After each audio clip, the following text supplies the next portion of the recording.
Coaching के बाद क्या टारगेट रखना चाहिए? कोचिंग के बाद एक तो आइडियल स्टूडेंट का बताऊं तो कोचिंग से आते ही जो जो पढ़ाया वो सब रिवाइज करो अच्छे अबे से। तेरा बता, तू आइडियल रहने दे। मेरा नहीं, मेरा फॉलो करेंगे तो बेकार रहेगा थोड़ा। तो आते ही सबसे पहले तो क्लास में जो जो पढ़ाया वो सब रिवाइज करो। नोट्स अगर कुछ छूट गए क्लास के साथ नहीं बना पाए हो तो नोट्स पहले कंप्लीट कर लो अच्छे से। और फिर होमवर्क तो देते ही होंगे टीचर्स, तो होमवर्क कर लिया, या फिर होमवर्क नहीं दिया तो उस कॉन्सेप्ट से रिलेटेड जितने भी क्वेश्चन मॉड्यूल में हैं वो सब सॉल्व कर लेना। इतना रोज का टारगेट होना चाहिए। फिर इसके बाद अगर समय मिल रहा है तो पहले का जो बैकलॉग वगैरह चल रहा है उसको मैनेज करो। 3-4 भैया मिनट कभी इतनी मेहनत करते हैं फिर भी मार्क्स कम और लास्ट में टेस्ट में मूड नहीं होता। भाई ये तो पार्ट है भाई, यही तो जेई की प्रिपरेशन है। अगर होता है भाई, सबके साथ होता है।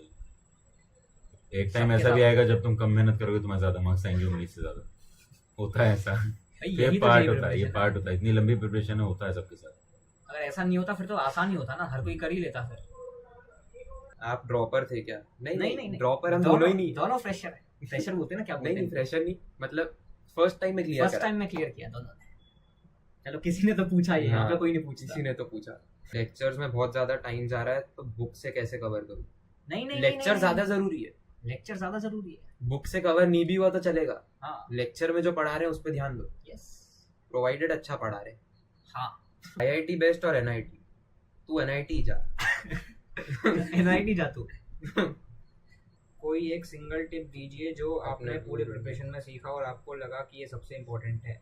तो मैं तो यही कहूँगा, अपनी मेंटल हेल्थ का ख्याल रखो। काफी लोग डिमोटिवेट हो जाते हैं, स्ट्रेस लेने लगते हैं। पूरी प्रिपरेशन में चिल रहो आराम से, रिलैक्स करके। मैंने भी ऐसे ही किया था, बिल्कुल टेंशन वेंशन कभी मैंने ली नहीं, ना कभी मैं डिमोटिवेट हुआ।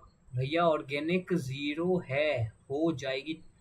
ऑर्गेनिक देखो, ऑर्गेनिक का मैं बताऊं, मेरी 11th पूरी ऑर्गेनिक मैंने पढ़ी नहीं थी, एक पेज नहीं पढ़ा था ऑर्गेनिक का। फिर 12th में मुझे थोड़ा रियलाइजेशन हिट हुआ कि भाई ऑर्गेनिक पूरी छोड़ के तो काम नहीं चलेगा। तो 12th में मैंने ऑर्गेनिक पढ़ना चालू किया, और ऑर्गेनिक 12th में पढ़ने से ही मेरी काफी ज्यादा अच्छी हो गई थी।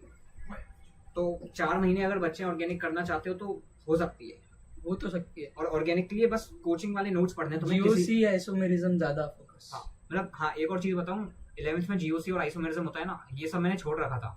तो मुझे काफी ज्यादा ऐसा डर सा लग रहा था कि 11th पूरी छूटी हुई है तो मैं आगे का पढ़ पाऊंगा कि नहीं पढ़ पाऊंगा। लेकिन ऐसा ज्यादा कुछ था नहीं, 12th का मैं काफी अच्छे से पढ़ पाया था बिना जीओसी आइसोमेरिज्म से। भैया कोचिंग के बाद 5 घंटे होते हैं, बस ड्रॉपर हूँ। इन 5 घंटों में 0 से करनी है ऑर्गेनिक 4 महीने में, जो हो जाएगी ना बेसिक है भैया, भाई, ऑर्गेनिक हो जाएगी। बेसिक है। आराम से हो जाएगी।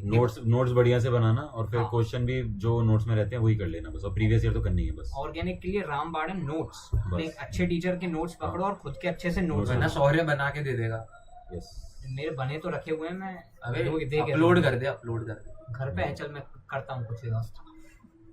फिजिक्स के लिए एनवी सर के लेक्चर्स पायरेटेड तुम्हें टेलीग्राम पे मिल जाएंगे, वो देख लेना, वो बहुत ज्यादा अच्छे थे। मैंने कई सारे चैप्टर्स वहीं से कवर किए थे, तो वो कर सकते हो। अगर भी तुम्हें ऐसा इलीगल काम हो, पायरेटेड वायरेटेड कुछ भी, तो ये इनसे ही पूछना, ये एक्सपर्ट है उन सब। इन चीजों में तो एक्सपर्ट हूँ। का बैकलॉग है, कॉन्फिडेंस है, लेकिन क्या साथ में क्वेश्चन करूँ या लेक्चर देखने से ही हो जाए? सिर्फ लेक्चर देखने से तो नहीं होगा। लेक्चर देखने से कुछ भी नहीं होगा, क्वेश्चन करना ही पड़ेगा। अगर लेक्चर नहीं देखा है तो वो भी बैकलॉग ही बनता जाएगा। मतलब पूरे बैकलॉग का लेक्चर देख के निपटाने से अच्छा है कि थोड़े से चैप्टर का लेक्चर देख के क्वेश्चन भी साथ में कर लो, अच्छे से निपटाओ। मेरा ये मानना है जितना करो अच्छे से अच्छे से ही करो, करना चाहिए। यस। हल्के हल्के से ज्यादा करने से कुछ नहीं होगा। भाई यार सुनो, मैंने dummy plus online coaching eSaral ले लिया, साला लाइब्रेरी और घर में रहता हूँ, दोस्त भी चले गए, सब अकेलापन होता है यार। यार ये सबको होता है भाई हाँ, होता है। सबको ही होता है यार, ये ये तो होता ही होगा। है, होता है। कुछ ही समय है भाई, फिर उसके बाद। हाँ, और फिर कुछ तो दोस्त तुम्हारे ई सरल वाले, या फिर कुछ तो दोस्त होंगे जो जेई की तैयारी कर रहे होंगे। हाँ, उनके साथ बना के रखो कांटेक्ट वगैरह। मतलब ये सब मत सोचा करो कि मैं, ये दोस्त मेरे से पढ़ाई में कम अच्छा है तो इससे बात नहीं करूंगा, ऐसा कुछ मत रखो। कुछ दोस्त तो होने चाहिए, बात कर लिया करो। और कोई नहीं है तो घर पे ही बात कर लिया करो ना, अपने घर पे। तुम ऑनलाइन वाले हो तो घर वालों से ही बात कर लिया करो, भैया दीदी से बात कर लिया करो। कौन सी बेंच पर बैठते थे कोचिंग में? हाँ ये बढ़िया क्वेश्चन आया, तू बता पहले। मैं यार, मेरा बहुत आधा पोर्शन तो ऑनलाइन था, उसके अलावा मैं 3rd 4th पे बैठता था। फर्स्ट पे बैठा नहीं जाता, लास्ट पे बैठने का मतलब नहीं होता। देखो मैं तो ज़्यादा क्लास में बोलता नहीं था बिल्कुल, मैं तो पहले तो पीछे ही बैठता था। फिर मुझे थोड़ा सा लगने लगा कि सब लोग ये सब जवाब दे रहे हैं, आगे बैठने वाले टीचर्स भी इन्हीं पे ध्यान दे रहे हैं, और मतलब क्लास भी नॉर्मल बैच था मेरा, 200 बच्चों की क्लास थी, तो टीचर भी सब पे तो ध्यान नहीं दे सकता है। पीछे बैठ के मुझे भी लग रहा था ऐसा कि मैं थोड़ा मिस आउट कर रहा हूँ, तो फिर मैं धीरे धीरे थोड़ा सा आगे बैठने लगा, सेकंड थर्ड बेंच पे, या फिर फर्स्ट बेंच पे भी मैंने थोड़ा बैठना चालू किया। भैया आप मेंटरशिप करते हो क्या टीजी पर? मतलब ऐसा कोई पेड कोर्स नहीं है मेरा मेंटरशिप वाला, एक टेलीग्राम ग्रुप है उसको तुम ज्वाइन कर सकते हो, उस पर ऐसा कोई मेंटरशिप नहीं करता क्योंकि मुझे टाइम नहीं मिलता बिल्कुल। बाकी लाइव स्ट्रीमिंग मैं सोच रहा हूँ रेगुलरली करूँगा। तुम ये बता दो ऐसी लाइव स्ट्रीमिंग में रेगुलरली करूँ क्या? तो ऐसी लाइव स्ट्रीम्स पे मैं तुम्हें गाइड कर सकता हूँ। वैसे तो रेगुलरली मुझे बिल्कुल टाइम नहीं मिलता टेलीग्राम वगैरह चेक करने का, काफ़ी लोग डीएम करते हैं पर मुझे टाइम नहीं मिल पाता। टेंशन हो रही है, 4 मंथ्स बचा है, मॉक टेस्ट में भी कम मार्क्स आ रहे हैं, पूरी लाइफ साइन एक्स का ग्राफ बन गई है, एनी एडवाइस?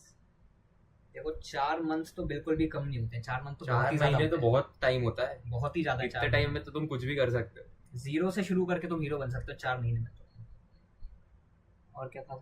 हाँ, मॉक टेस्ट में कम मार्क्स आ रहे हैं, तो मॉक टेस्ट में तो शुरू में मेरे भी काफ़ी कम मार्क्स आते थे, तो इससे डिमोटिवेट मत होना, हो सकता है तुम्हारा सिलेबस अभी कंप्लीट ना हो। और mock test usually main exam से ज्यादा टफ ही दिए जाते हैं। और मॉक टेस्ट अगर तुम रेगुलरली दे रहे हो तो ये काफ़ी अच्छी बात है।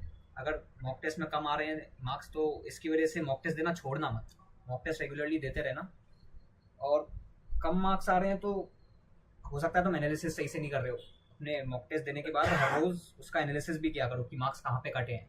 जो क्वेश्चन सही भी हुआ उसका एनालिसिस किया करो कि इसमें टाइम कितना लगा मुझे, अगर कोई क्वेश्चन सही कर दिया पर उसमें ज़्यादा टाइम लग गया था तो हो सकता है तुम उस क्वेश्चन को छोड़ सकते थे, उसके अलावा और कोई क्वेश्चन करके ज़्यादा मार्क्स ले सकते थे। तो ये सब चीज़ें भी एनालाइज किया करो। हर पेपर का तुम्हें पता लगाना है कि तुम्हारा कौन सा टॉपिक वीक है और फिर उस दिन वो वाला टॉपिक पढ़ना है। हाँ, ये सबसे अच्छी चीज़ है। लोग पूछते हैं मुझे कैसे पता चलेगा मेरा कौन सा चैप्टर स्ट्रॉन्ग है, जिसका भी क्वेश्चन गलत हो रहा है या नहीं बना वो वीक है तुम्हारा। और जो क्वेश्चन गलत हो रहा है सिर्फ वही वाला रिवाइज कर लिया, फिर वापस मॉक टेस्ट दिया, फिर जो क्वेश्चन गलत हुए वो वाले रिवाइज कर लिए। Which mistakes are avoided in 12th?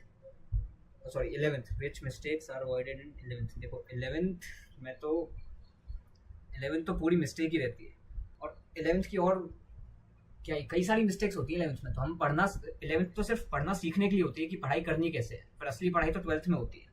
I am in 11th, I study 4 hours daily. ठीक है, अच्छी बात है। तो I have LN modules and all Cengage books of my brother.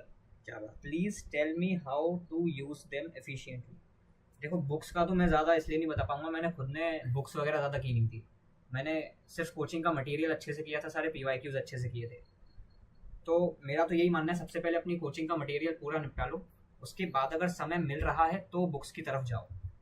तूने कुछ बुक्स वगैरह की थी? हाँ, मैंने थोड़ी बहुत बुक्स तो करी थी। कौन सी बुक्स की थी? मैंने सिंगेज करी थी। अच्छा, सिंगेज की थी। किसमें? किसमें? कौन से? मैथ्स में सिंगेज करी थी। मैं कभी भी क्वेश्चन नहीं, सिर्फ जो सॉल्व्ड एग्जांपल थे सिर्फ वही करे थे।